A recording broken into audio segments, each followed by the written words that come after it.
Eu vou, eu vou iniciar esse encontro fazendo uma primeira fala, né? Que é uma fala que eu pretendo vincular a clínica com esse termo resistência, né? Ou seja, a clínica como um lugar de resistência. Vamos entender um pouquinho isso, ou melhor dizendo, eu vou colocar a minha compreensão, né? Como eu entendo a clínica como lugar de resistência.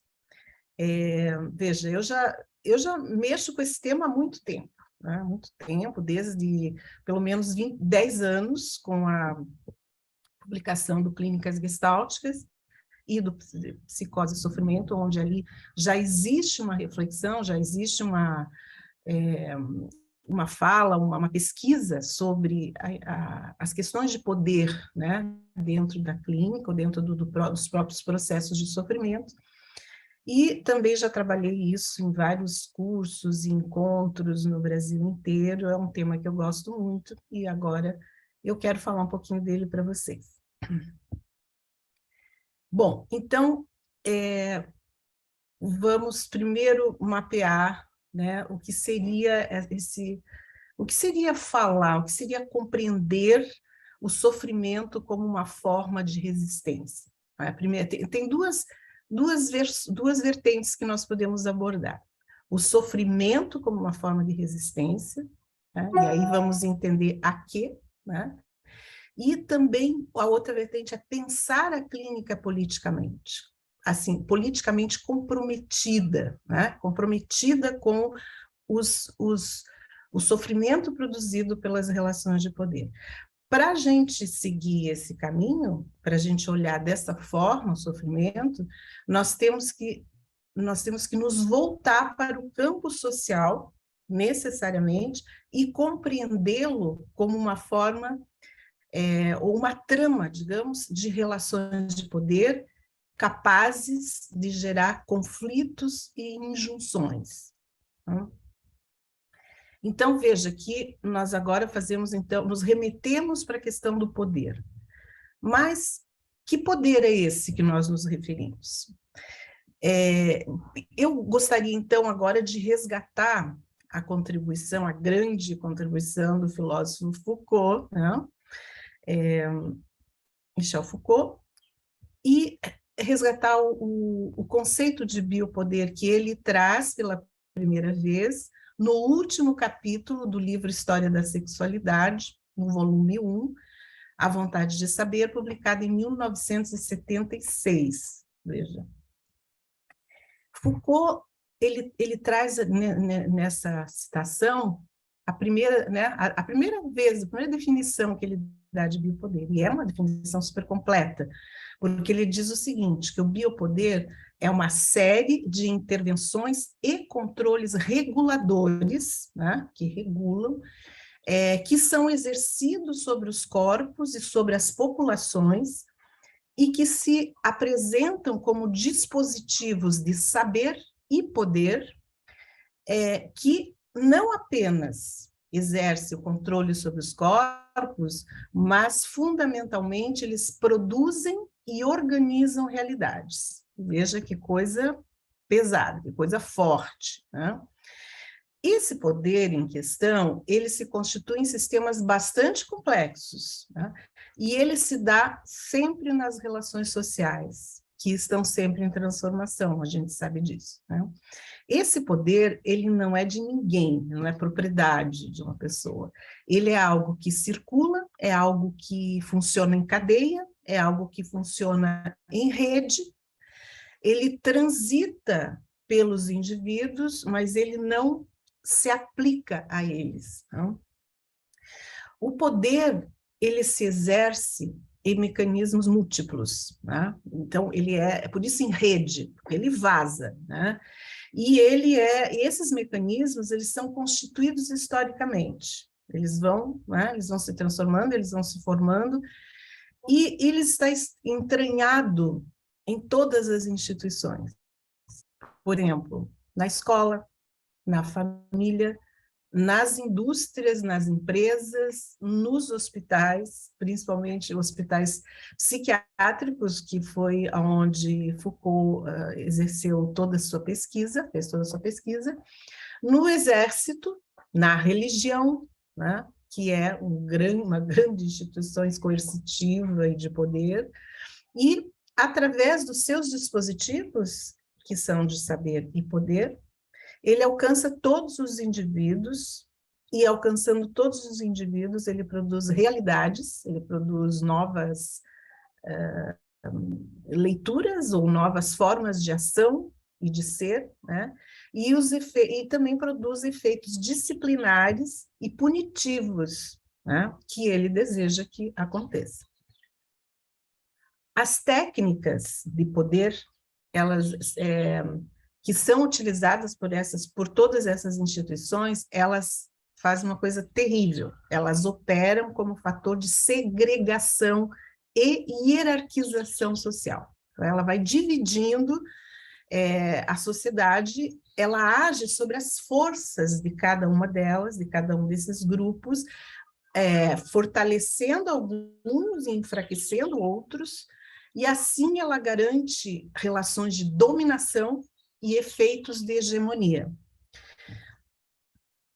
Saber e poder, muito perverso, né? Ó, saber e poder se reforçam mutuamente. Por exemplo, na medicina, a criminologia, a psicologia e a psiquiatria, elas criam formas de exclusão através do discurso patologizante e normativo, né? Então, alguns são bons, alguns são corretos, alguns são saudáveis, outros não, outros não, outros não.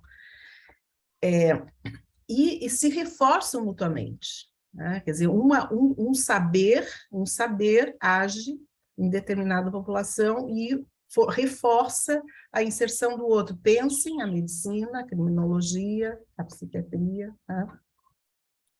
E a própria psicologia, quando trabalha com interpretações, com uma metapsicologia sobre as pessoas, né? Saber e poder passam a ser, então, um agente de transformação da vida humana. A vida humana passa a ser monitorada, manipulada por esses dispositivos. Qualquer relação social, mesmo a mais sutil ou a mais íntima, né? Ela está impregnada de estratégias de micropoder. Qualquer relação. Sendo que o corpo é um dos principais alvos dessas imposições normatizadoras exercidas por essas instituições disciplinares. Dessa forma, o que acontece? O espaço e o tempo dos corpos são otimizados, tendo como objetivo o aumento da produtividade. Então, você dá mais tempo, você dá o seu tempo cada vez maior para esse sistema que te induz à produtividade e ao consumo, e você também dá o seu espaço de vida, né? Os diferentes dispositivos de subjetivação é outra coisa interessante, né? Que esses diferentes dispositivos de subjetivação, eles operam sobre cada corpo sem que esse perceba, sem que ele perceba que ele está sendo enredado, né? Enredado para quê? Em função do interesse, para interesses que não são seus, interesses de um outro, mas que vem, né? E esse outro, esse grande outro que nós temos na nossa sociedade opressora e manipuladora é o capitalismo, né? São interesses de consumo, interesses de produção desmedida, de competição, de dominação de si e dominação do outro. Assim, ao se sujeitar ao desejo dominador, as identidades, as nossas identidades, elas vão se desvanecendo, elas vão se desmilinguindo, né? E o sujeito, ele perde sua liberdade crítica, porque ele ele só começa a bitolar sua forma de ver as coisas, só vê de uma determinada maneira, e não distingue mais nem o que seria razoável ou não, ou o que ele quer ou não, né? Será que nós estamos perdidos nessa história, né? Será que nós não temos saída para isso? Mas o próprio Foucault nos dá uma luz, né? Ele diz o seguinte, que há de se considerar que é dentro das relações de poder que nasce a resistência. Por isso, ele vai fazer suas pesquisas nas prisões, nos manicômios, né? Porque ele vai aonde há a maior repressão, a maior força e intensidade desses dispositivos de poder. Então, veja, é na condição de exclusão que surgem comportamentos, por exemplo, como não submissão, comportamentos de liberdade ou de confronto, ou até de silenciamento, que é a tal da resistência passiva, né? Você não faz mais nada além daquilo que garante o mínimo de proteção, você não se submete até aonde não coloca sua vida em risco, sua subsistência em risco, mas não faz nada mais além, né? Então, até isso é uma forma diferente de olhar para aquilo que parecia intocável, né? E essas formas, as mais radicais são os confrontos, né? Mas as mais sutis são, digamos, seria o silenciamento, elas abrem uma brecha para uma mudança. Bom, e como é que isso chega na clínica, né? Como é que isso chega na clínica? Porque até agora eu estou falando da sociedade em geral e tal. Veja, nós temos que considerar que existe que o poder ele é exercido sobre a vida, né? Sobre a vida e a existência dos sujeitos. Bom, então isso inevitavelmente chega na clínica, tá? O que acontece? A clínica ela pode ser uma das formas políticas de resistência, tá? Justamente porque ela lida com a existência, ela lida com a vida das pessoas. Agora, ela é uma clínica diferenciada, né? Não é uma clínica assim normativa, né? Não é uma clínica dogmática, é uma clínica aberta. E ela tem que estar associada às demais esferas da experiência coletiva. Ela não pode ser uma coisa isolada. Tá?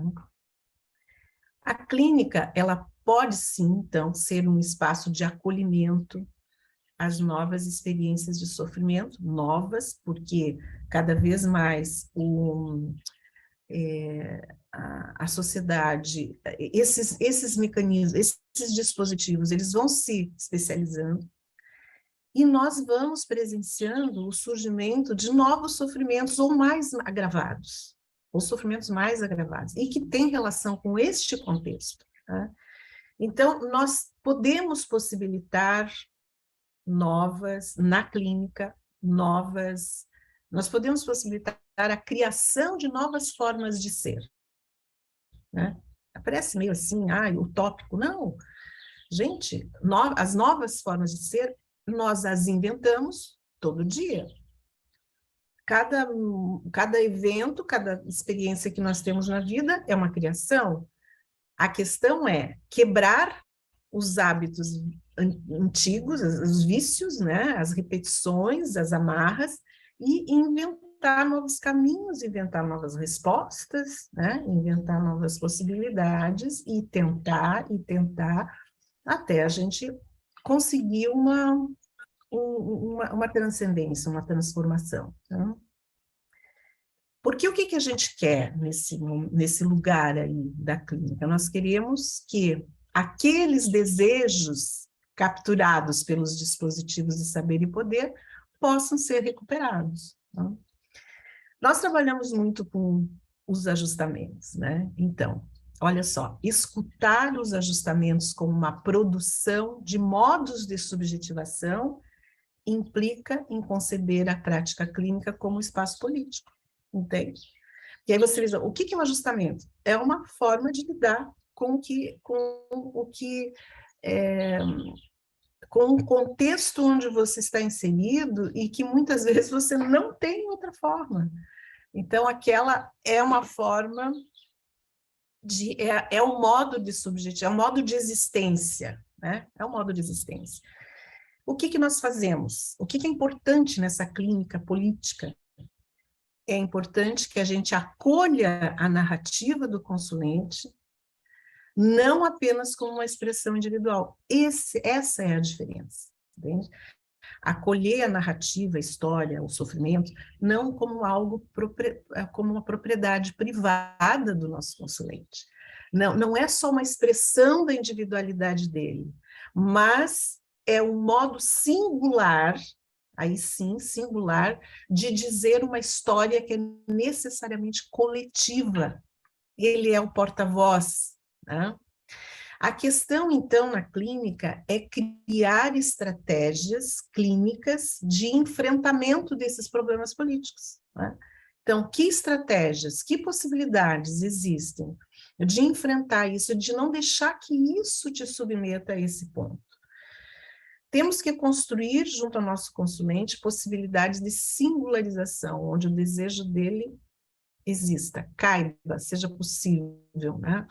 Neste contexto, que não é fácil, mas é num contexto em que esse outro social capitalista confisca os nossos desejos, manipula os nossos desejos, né? Anula a nossa capacidade crítica e de indignação.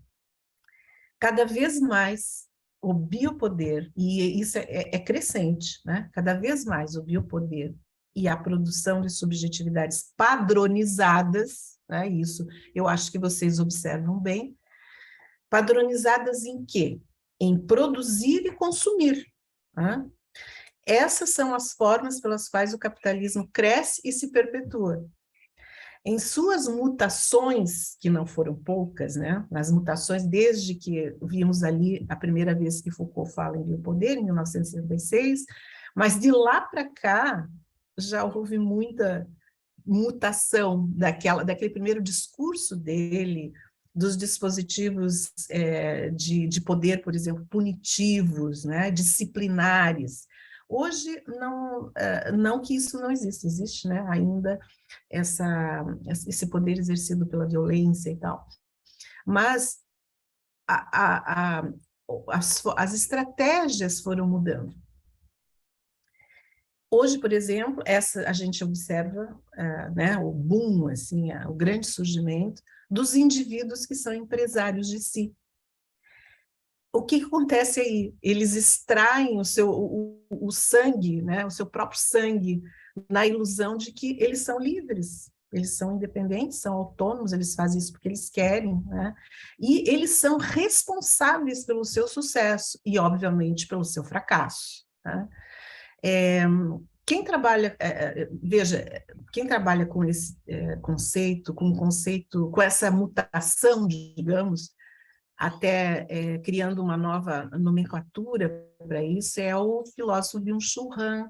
Ele chama isso de psicopolítica, né? Aliás, de psicopoder ou psicopolítica.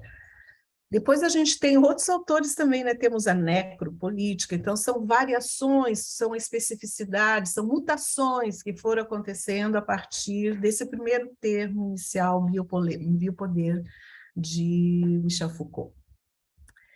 Então, essas mutações, essa exacerbação né, de um capitalismo que se torna depois um liberalismo, um neoliberalismo, e vai enredando tudo que existe, toda a realidade, né, dentro de uma mesma, de um ethos hegemônico, né, uma coisa que tudo se enquadra no mesmo lugar. O resultado disso são extremas desigualdades, a gente já sabe disso, né? O aumento da violência, o aumento do sentimento de fracasso, corpos adoecidos, crises, né? E até corpos que desistem de si. Porque o que acontece aí? Tudo se transformou em mercadoria. Né? As coisas, que tudo bem, uma coisa se transformou em mercadoria, mas não parou por aí. As pessoas, as relações, tudo é mercadoria, tudo é vendável, tudo é manipulável, tudo é usado, tudo é descartável, né? Tudo é substituível muito rapidamente. Até os nossos corpos em sua intimidade são violados. A saúde, a sexualidade, a reprodução são definidos pelo biopoder. Não apenas isso, os afetos, as percepções, as crenças e os sentimentos são manipulados como estratégias de mercado pelo mundo midiático, como nós vemos diariamente, né? Se usa as crenças e até as próprias identidades, pautas identitárias, inclusive, são usadas, tudo vira mercadoria, tudo vira propaganda, tudo vira tentativa de convencimento, para que você se entre naquilo, você se engaje naquele grupo bacana, naquele grupo, né, que pensa, que é para frente, que é evoluído, porque compra, porque usa, porque, né, faz aquilo. Hoje, a nossa existência e a nossa sobrevivência, elas são controladas pelos modelos impostos pelo capital e pela mídia. Fiquem atentos a isso, né? Pela ciência financiada pelo capital, né? Somos controlados e mediados por isso, e também pelas intervenções políticas, né? Algumas políticas públicas, né? Que, disfarçadas de medidas protetivas da população, na verdade, elas são medidas higienistas e eugênicas. Então, viver nesse mundo, viver nesse contexto, o que vai acontecer, né, conosco? O que vai acontecer é que a consequência desta submissão a esses dispositivos de saber e poder nos torna vulneráveis. Por quê? Porque nós não conseguimos atender às expectativas de produtividade, consumo e disciplina. Não conseguimos dar tudo, entregar tudo que nos é solicitado. Porque aí, quando a gente vê que não dá, quando nós nos rebelamos, né, nós somos considerados marginais, ou perigosos, né? Aí tem que prender, tem que matar, etc. Mas quando a gente se submete, quando a gente, não, então não tem outro jeito, vou fazer, né? Se submete, o nosso corpo não aguenta. Aí a gente deprime, né? Ou faz um pânico, ou uma fobia, sei lá o que nome que dá para isso, ou até psicotizamos. Por isso, minha gente, na clínica, o trabalho com a função política, que são os ajustamentos evitativos, banais e antissociais, eles são a prática mais usual, é a prática mais usual na clínica contemporânea. Por quê? Porque isso se deve, em parte, né, vou dizer totalmente, porque os conflitos de poder são os que mais, com mais frequência, levam os consulentes a procurar por terapia. Conflitos de poder em todas as relações, relações afetivas, relações de trabalho, relações na virtualidade, ali o tempo inteiro é o controle, é o poder, a competição, a exigência, né? Então, a certa altura, os sujeitos eles se sentem prostrados, não aguentam, né? Se sentem deprimidos, desanimados. Por quê, gente? Porque o lugar que o outro capitalista promete nunca se consegue alcançar, mas ele promete. Faça isso que você consegue aquilo, se esforce que você, né, que você consegue, dê mais, trabalhe mais, que você pode ser o funcionário top do mês, você ganha um prêmio. Então, as pessoas, elas padecem, e aí isso chega até nós, né? Elas padecem sem relacionar o seu sofrimento com as suas questões, ou com o que acontece em volta, né? elas sofrem com a invasão de sensações, de sentimentos, que às vezes elas não sabem nomear, elas dificilmente expressam desejo, e muitas vezes as respostas são exacerbadas, são extremas, frente ao excesso de demandas em que elas estão expostas. Contudo, né, o sofrimento, veja, é importante porque prestarmos atenção ao como desse sofrimento, a forma desse sofrimento, né? Porque o sofrimento, ele também é uma denúncia, né? Ele é a denúncia de algo que falhou. Ele é um sinal de que esse corpo não aguenta sua existência submetida.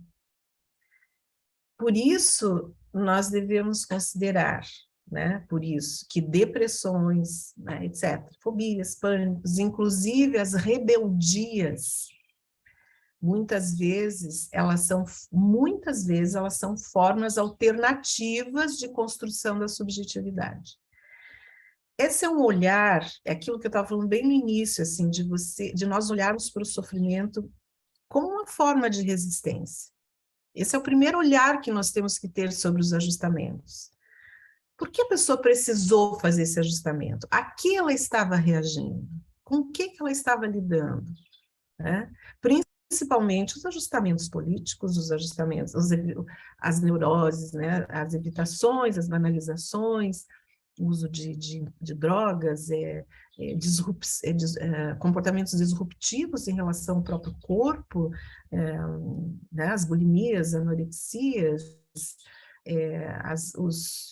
vamos dizer assim, as adições, todas elas, não só a drogas, mas a qualquer coisa, jogos, a virtualidade, a sexo, enfim,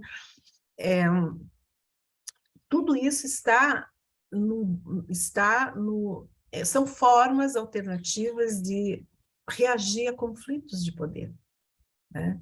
Ou eu me submeto, ou eu me revolto, ou eu me alieno, né? Não faço nada, deixa o mundo rolar, deixa a vida correr.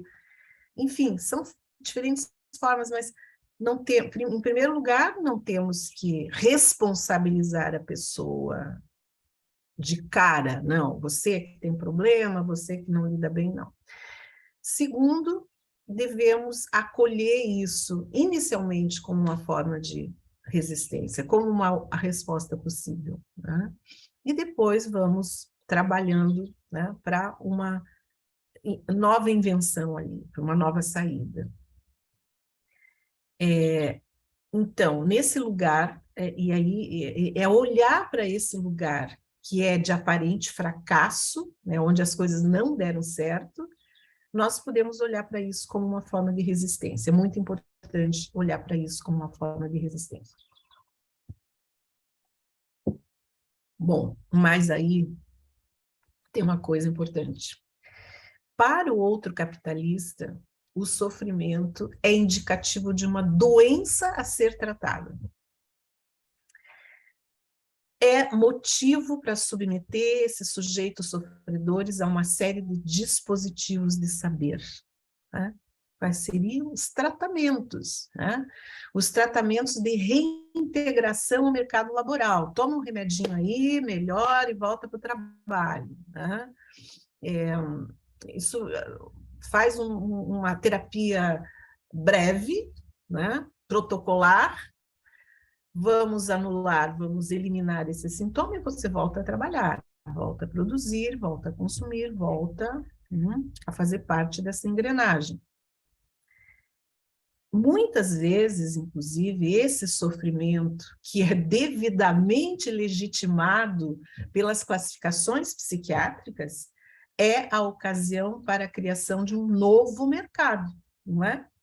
Por exemplo, que faz do sofrimento um produto rentável à indústria farmacêutica, às ideologias terapêuticas e religiosas. Nós sabemos, temos vários exemplos disso, né? Remédios que saem novos, que todos são colocados no mercado anualmente, porque é aquela coisa, é novo, né? É novo, é o top, é o melhor, é o ponta, então vamos vender esse aqui, deixar o outro e vender. Mas a fórmula pode ser até a mesma, né? Mas a questão é a nova roupagem, né? A novidade, e vamos criar uma doença para que esse remédio possa existir. Existem pesquisas sobre isso, gente. De laboratórios, por exemplo, que fazem pesquisas na população, arrolando determinados comportamentos, e aí eles juntam tudo isso e dizem, não, se apresentar 10 desses elementos, a pessoa está com transtorno não sei do que, vai precisar tomar tal remédio. Então, se inventa o remédio, depois se inventa a doença. Bom, sem falar das ideologias terapêuticas, né? Já estou falando de ideologia, que é para deixar a coisa bem clara. Essa aqui é a melhor, é a que dá certo, é rápida, é eficiente, é eficaz, ela é por evidências, é não sei o quê, né? E as ideologias religiosas, a gente tem um exemplo bem recente, que são a proliferação das comunidades terapêuticas e o uso da religião, né, como tratamento, convencimento, sei lá o quê, mas que a gente sabe que o que tem por trás é o dinheiro, né? A drenagem de um valor que deveria estar sendo investido no SUS, por exemplo, e não está indo para tratamentos ineficazes. Porque realmente essas terapêuticas oferecidas, elas não alcançam os seus objetivos, né? Por quê? Elas dão uma camufladinha ali, tomam um remédio, se sente um pouquinho melhor, disfarça o sintoma, transfere aquele sintoma para outro lugar, porque às vezes acontece isso, e essas pessoas são reinseridas no mercado de trabalho, elas voltam a trabalhar, então elas são reinseridas no produtivismo consumista. E aí o que acontece é que intensifica as causas da falência dos seus orçamentos, elas voltam a adoecer. Então, não é por aí, não é esse o caminho, né? Sem falar que é lamentável como muitas vezes as práticas clínicas, elas servem de agente de cristalização dessa cultura de dominação, né? Que a gente acaba vendo isso. Quando você privatiza a doença, quando você responsabiliza, rotula o sujeito como proprietário da sua doença, né, como o doente, o cara doente, você está cristalizando, está ajudando essa cultura de dominação, a continuidade dessa cultura. O trabalho clínico com as vulnerabilidades políticas, ela deve poder ir muito além disso, muito além dessa mera aplicação de ficções metapsicológicas, ou seja, diagnósticos, interpretações, né, aos conflitos descritos pelos consulentes. Se a gente não tiver essa visão de contexto, a gente perde totalmente a possibilidade de estar ajudando essa pessoa a criar um novo horizonte de vida, né? Como que nós temos que olhar para o ajustamento, então? Né? Um ajustamento, seja ele evitativo, banal, antissocial ou qualquer outro, ele não é um transtorno, ele não é uma patologia. De fato, ele é uma tentativa de solução, um enfrentamento possível, uma linha de fuga, né? É um desvio que constitui uma estratégia de existência e resistência diante dos problemas e das injunções que o atravessam. A intervenção deve estar direcionada para reconhecer no sofrimento psíquico um importante protesto contra as formas de dominação biopolítica implementados aos corpos pelo outro social capitalista. Se a gente tem esse olhar, muda totalmente a nossa forma de intervir junto a esses sujeitos. A postura ética, nesse sentido, deve ser a de acolhimento à rebeldia, implícita a essas ações manipulatórias, supressivas e banalizadas, né? desses sujeitos por quê? Porque eles estão divididos entre atender a demanda social, porque a demanda social ela não para, né? E defender-se de algo. Então, eu uso as minhas, entre aspas, energias, né, para dar conta do que o outro quer de mim, o que o mundo pede de mim, e a outra parte para me defender, né, para cuidar daquilo que me machuca, que eu não quero, que eu não posso lidar. E isso, na roda da vida, né, nessa correria da vida, na imersão da vida, as pessoas às vezes ignoram a respeito de si e do meio, elas estão inseridas e não têm uma consciência crítica sobre isso tudo, né? Então, essa clínica, ela deve poder ajudar os sujeitos a compreenderem a função e o estilo de suas ações de enfrentamento ao outro social, né? A função, para que serve essa sua resposta? O que você quer com essa resposta, né? O que acontece a partir dessa resposta? Qual a função disso na sua vida? E como é que você faz isso? Como é que você repete essa ação, né? Qual é o teu estilo de lidar com os problemas? Nós vamos ampliando a consciência, né? Essa clínica deve também poder ajudar os sujeitos a compreender os limites dos seus ajustamentos, né? Porque vocês não pensem assim, não, o ajustamento é a única forma, então, ok, tem limites, porque é a forma possível, mas é uma forma também que limita, né? Então, nós temos que mostrar, aqui você acolhe, né, legitima, diz, ok, você consegue isso e isso com esse ajustamento, mas ele também te limita em outras coisas.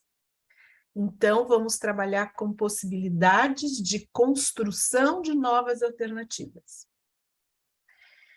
Bom, uma coisa aqui que vale a pena dizer é que, assim, um dos principais motes da Gestalt terapia é justamente alertar para o fato de que, se uma forma arcaica, como, por exemplo, a evitação, né, ela sobrevive na situação atual, ou seja, é antiga e vai se atualizando, isso se deve à presença de uma demanda que a exige. Não acontece ajustamento sem ter uma demanda. Então, a intervenção clínica jamais pode ignorar o papel dos demandantes, o papel dos dispositivos de poder veiculados pela mídia, a astúcia do outro capitalista em nos fazer exigir de nós mesmos que sejamos bem-sucedidos. Nesse sentido, é importante saber que a nossa luta é contra as injunções totalizantes e não contra os ajustamentos produzidos para dela se defender. Entende a diferença? Né? Se você olha só para ajustamento, só para o indivíduo, só para ele como detentor daquela patologia, você não é por aí. Né? É preciso, a nossa luta, nosso olhar é contra as injunções, é contra aquilo que demanda, é contra aquilo que sufoca. Né? Os ajustamentos são formas ainda necessárias, apesar de ineficientes. E a acolhida ao ajustamento possível é o primeiro passo para o esvaziamento dos imperativos. Né? A hora que você acolhe, você dá lugar para aquilo, você já de alguma maneira já enfraquece o outro lado. Então, nós iniciamos por esse lugar possível, né? Que já é habitual, mas que nos mostra que ali há uma deliberação por um modo de resistir. Portanto, há ainda uma condição desejante ainda se mantém a despeito da violência dos imperativos. Provocar a função criadora, que é a nossa grande estratégia terapêutica, né?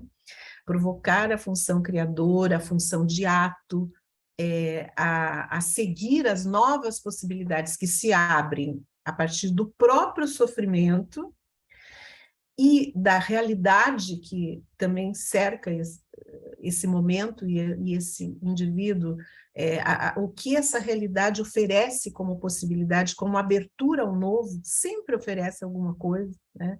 É a forma ativa de combater essas injunções. Então, existe uma primeira forma, que é o acolhimento, que já enfraquece um pouco esses imperativos, e quando você começa a trabalhar a pessoa para que ela invente novas formas, né, você já está combatendo. Então, é fundamental ampliar a consciência crítica frente às formas de poder. Consciência crítica, gente, olha o que acontece, não é você, mas tem aí uma demanda, mas isso é injusto, mas isso é ilegal, sei lá, né, por onde você vai abrir essa consciência crítica. E também combater a naturalização das violências, principalmente contra a mulher, né, e contra, enfim, todos os excluídos. Mas entender que é assim, né, assim mesmo, não é assim mesmo, não pode ser assim. Vamos, né, desmanchando as naturalizações. Ah, mas a minha avó, minha mãe dizia assim, mas era outro tempo, agora a gente sabe que tem isso, que tem aquilo, e a gente vai ter um trabalho de consciência, né? Então, e junto a isso, nós vamos provocar ou mostrar ações, por exemplo, ações éticas voltadas ao prazer, à autorrealização, ao autocuidado, né? São alternativas que podem ir sendo trazidas para o contexto terapêutico.